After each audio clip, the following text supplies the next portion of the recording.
Hello, my name is Tchadas Leo. Welcome back to Indigenous Voices of Vancouver Island Season 2, a podcast series made possible by 4VI, as well as the many Indigenous tourism businesses that have contributed their insights and time. I would like to start off by expressing my deep appreciation to the Tlakwagiila, Mowachaht, and Coast Salish peoples who have stewarded these lands and waters. I am proud to be a part of this great heritage and to be known as someone who belongs to this area of the world. To recap, last episode we heard from 3 very dynamic women about how Indigenous culture and values are being woven into commercial enterprises and used to foster the next generation of Indigenous entrepreneurs. Today we shift slightly into the examination of tradition and specifically how it plays a part in the lives of 2 communities and how they are making this part of the tourist experience. Oxford Dictionary defines tradition as the transmission of customs or beliefs from generation to generation. A long-established custom or belief that has been passed on from one generation to another.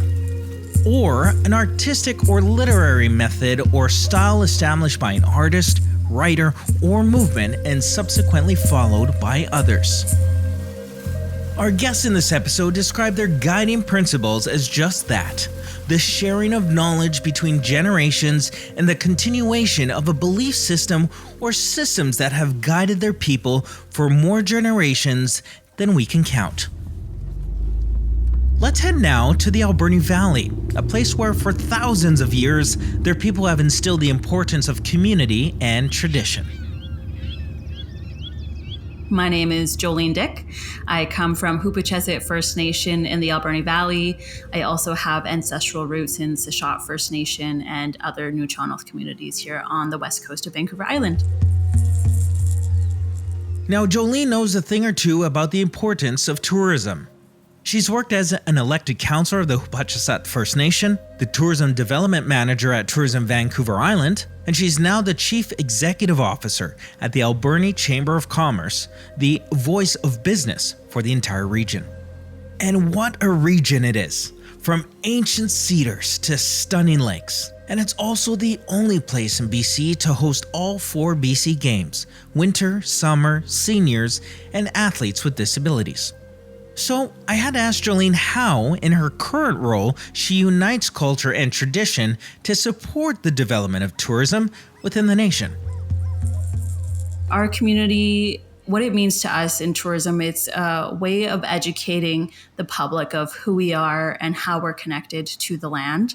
When you come into the Alberni Valley, there are 2 welcome figures that are at the bottom of Johnson, and they are significant in the sense that the male figure, Nuchi, is welcoming guests through Highway 4 from the land access to the Alberni Valley. And the Hakum, the princess, is welcoming guests from the river and through the waterway. And so the ocean has been our highway, and that's one way of connecting tradition to tourism is the welcome figures that were carved by community members here in the Alberni Valley. And it's just significant that we are always welcoming people.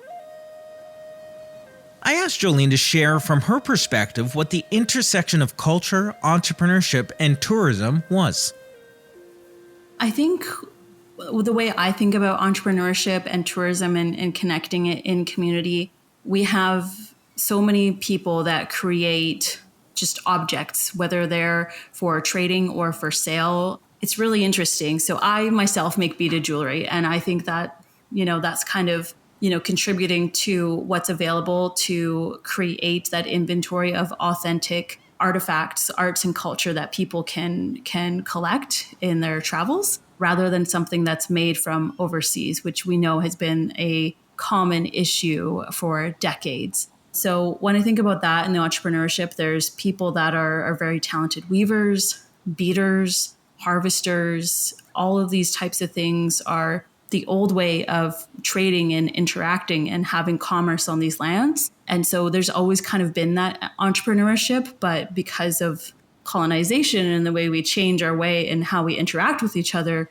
it's kind of evolving on the purpose on why that was made.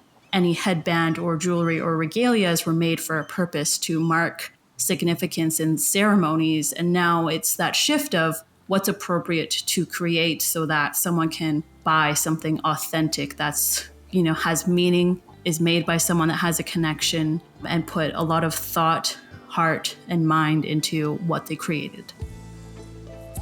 I also had to ask, why now? What accounts for the interest in Indigenous cultures now? I think people are really curious. They've always been curious. When I first got my role here at this Visitor Information Center, people were always asking about the First Nations that lived in the area. Can we go see their houses? Thinking that they were in different types of houses than the average person that lives here. I think there's some leeway that we can give people that are very uninformed. I don't think it's intentional ignorance where people think that perhaps people in the Alberni Valley live in teepees or mud houses. And so that was 16 years ago for me. I have seen a shift and a change. People have always been curious in learning about people that have lived here. We have such a rich cultural history that has been hidden, and people have been curious, and we're grappling with that shift in how do we want to share our narrative. I think we still have to be patient on nations wanting to develop that capacity to deliver and expand tourism experiences. But I think it's really great that we do have those individual entrepreneurs that are carving their path in offering perhaps a fishing charter or opening a gallery or creating something. I think we're still in the early stages of Indigenous tourism development in the Alberni Valley, but demand is there. And I can't wait to see what the next 10, 20, 30 years look like for sharing Nuu-chah-nulth culture here. Jolleen discussed the resilience of the people who live in the Alberni region. I think the people that have lived on these lands have always been resilient. We live in a rainforest. We got quite the weather sometimes. The whole ecology of our lands, the land provides so much sustenance to the people that have lived here, from the salmon streams to the shelter from the forest and building shelter out of products of the forest. The land provides a lot, and people have taken care of it for generations. And I think that's part of the resilience is toughing it out, using what you have, relying on the resources that are being available, but also taking care of those resources so that they remain available for the future. So when I think of that and the climate we live in, I just think of the toughness of people persevering through all the different activities that have happened on these lands for the past, since millennia, but definitely over the past 200 years where there has been contact and pre-colonization. Future developments were also on Jolleen's mind, and we were happy to hear about, in her words, some really cool projects. We used to have a places of interest map on the outside of our building here. So we are the focal point when you arrive to Port Alberni. We're right at the junction where you decide you're going to Southport or Northport.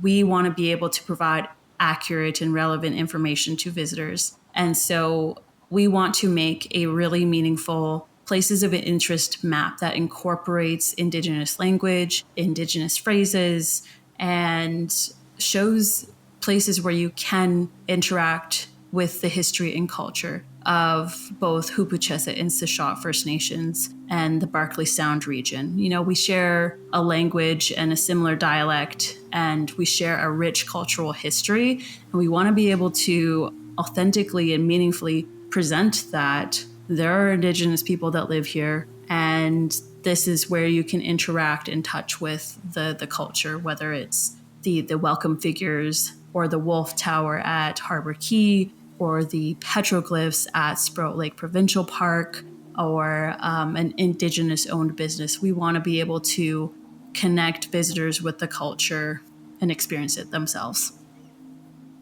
The future is informed by the past, and as much as today is infused with traditions, Jolleen recognizes that things need to be recovered, and recovery may include improving techniques and practices. But she believes strongly in inviting people in to learn the traditions, and that tourism and making sustainable experiences is the path to fostering understanding.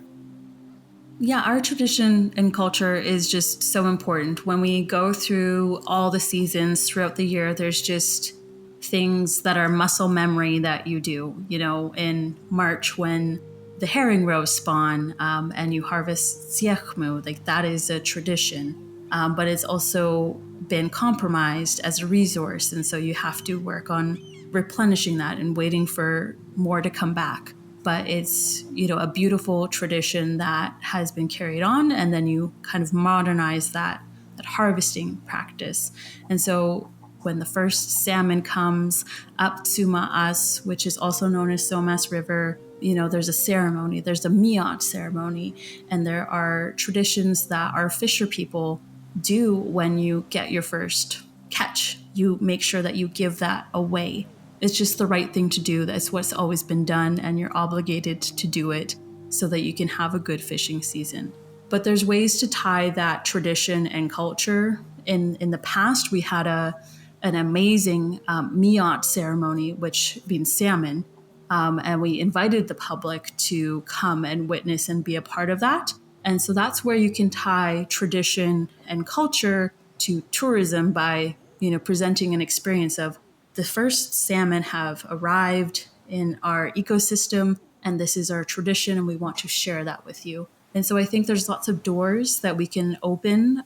This is a significant piece that is traditional for us, and now we want to open that door and share it with you.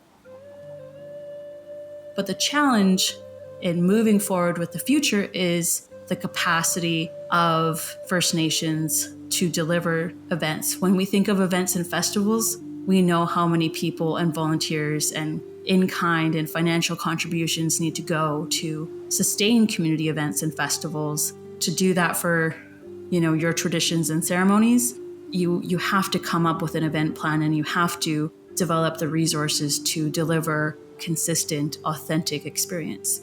But maybe the future is you only do that every 4 years, and we can align that with our cycles and the meaning of those types of things. So timing it so that you could do it every couple of years could be more sustainable than trying to hit that mark every year. So it's depending on how much you can plan and how much support you can develop to be able to develop consistent experiences for people.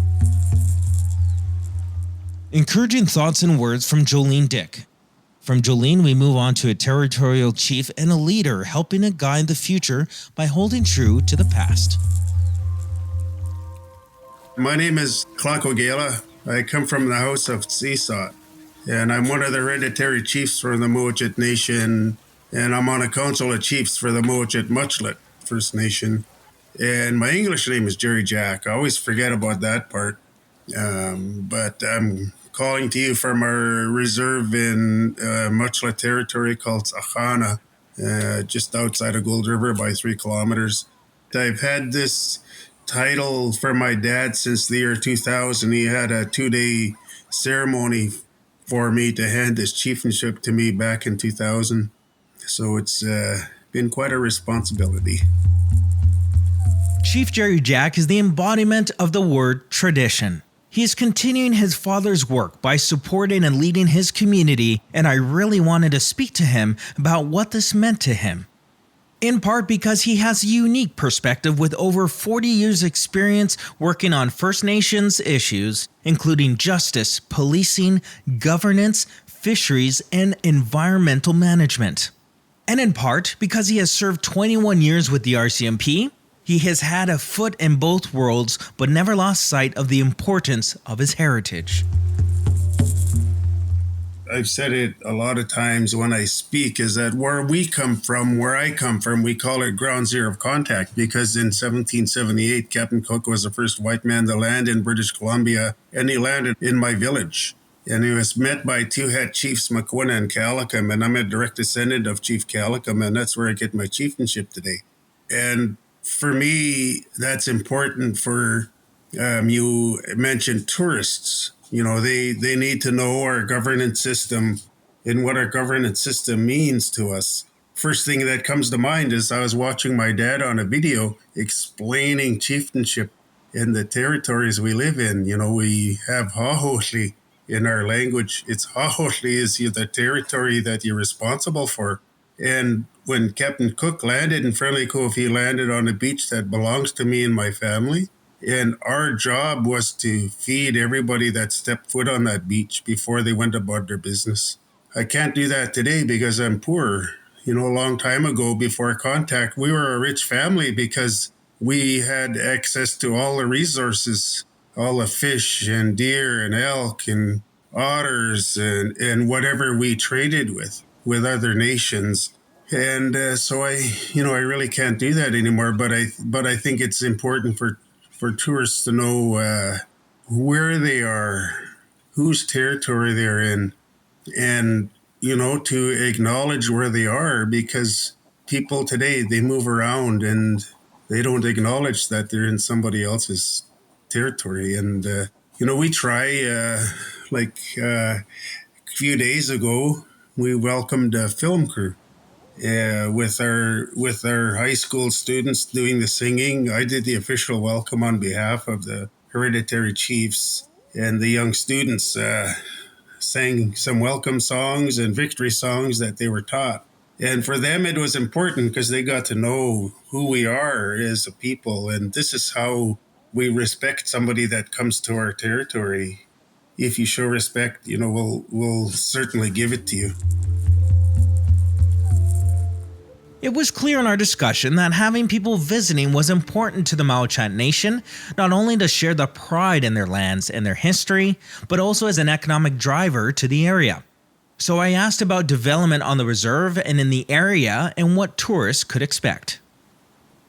We want to put a welcome house there too, and the welcome house will have history of the territory where they are, and the history of out at Friendly Cove, the history of Gold River, and at Amenkus, because Amenkus is where the reserve is right now, where I'm talking about, where we want to build this welcome house. And we'll have traditional foods, traditional artwork by locals for sale there, and maybe by others as well from around the area. And then our hotel, we've asked our carver from the Williams family, his name is Sanford Williams, and he's currently making two 20-foot totem poles that are going to be erected.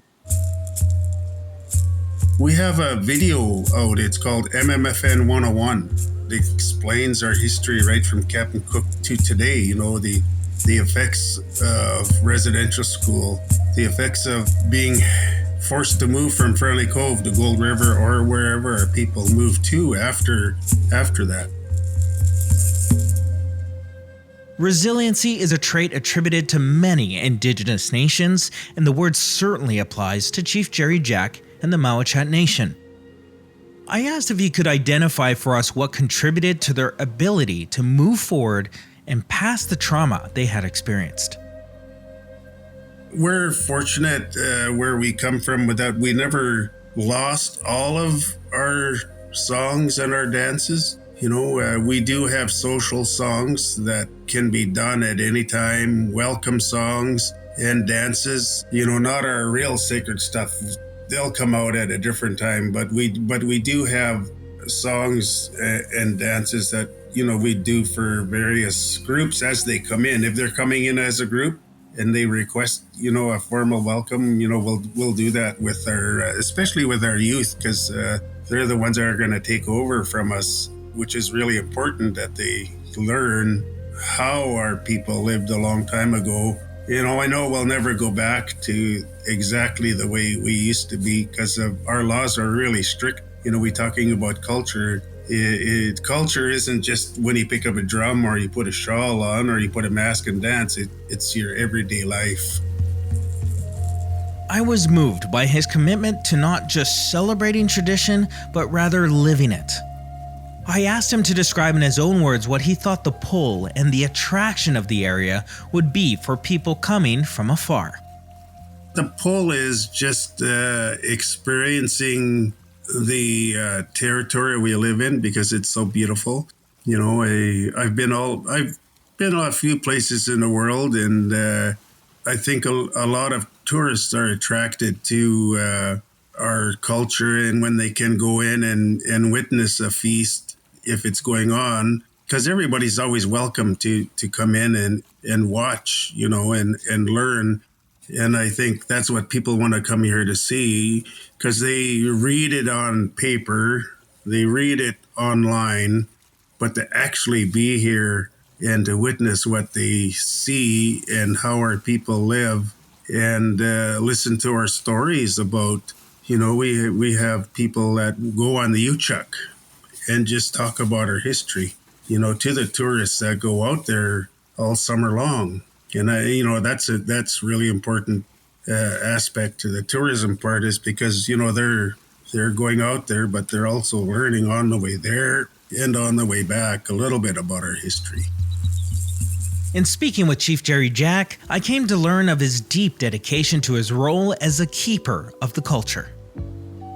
And those reel-to-reels, they have our elders from the 50s and 60s talking about our history. My dad always talked about our history with other people, and I'm getting it transcribed so I can pass that information on to my son and my grandson, and not only them, who's ever family they're talking about, because there's a lot of information there about us. Every time I fly somewhere, I take my laptop, and instead of watching movies, I listen to my dad talk, and I over and over about our history, about everything like that. It's just amazing the things that I'm learning listening to my dad. Even though I've listened to it once before, it's like reading a book. You can read it 10 times over, and every time you read it, you'll pick up something that you didn't the time before. And that's what I'm doing, is I listen to it. Even though they're an hour and a half long each tape, I'm probably on my third time going over them again. One of my favorite parts of these discussions has been to ask people what makes them proud in terms of their culture or where their nation is today. One of the proudest things is watching our young people, our kids in elementary school, our kids in preschool, our kids in high school, being able to learn in the curriculum today that there was history here, and we're allowed to teach them our language, and they're allowed to sing our songs and practice our dances in the school system. I never had that when I was growing up. The interview with Chief Jerry Jack was probably an hour long, but it seemed like mere minutes, because in his presence, you become truly engaged in his mission to keep tradition and the cultures of his nation alive. I asked him if he had any parting words. It was gratitude for being able to have a voice. Yeah, on behalf of myself, Tlakwagiila, and the Mowachaht Muchalaht people from Gold River, and the Nootka Sound, I want to thank you for allowing me to be on this program and to, talk a little bit about my history, because history is really important to me. Culture is really important to me. And I always look forward to sharing a little bit that I know. I think I listened to my dad once or twice when I was growing up. I caught on to some of the things that he was trying to teach me, and my grandparents and my aunts and uncles. And it's just an honor to be able to share a little bit with you and your audience. And I hope I've helped a little bit. Thank you. You did, Chief Jerry Jack, and we are grateful that you took the time to share. As an Indigenous person, these conversations about the way forward with a mind to preserving traditions and celebrating culture are encouraging and exciting. That brings us to the end of this episode. On our next episode, we will explore food sovereignty and speak with 2 First Nations people who are locally grounded with an eye for the global market. I'm Tchadas Leo. Thank you for joining us, and in the language of my people, I will sign off with Imut, which means good or thank you.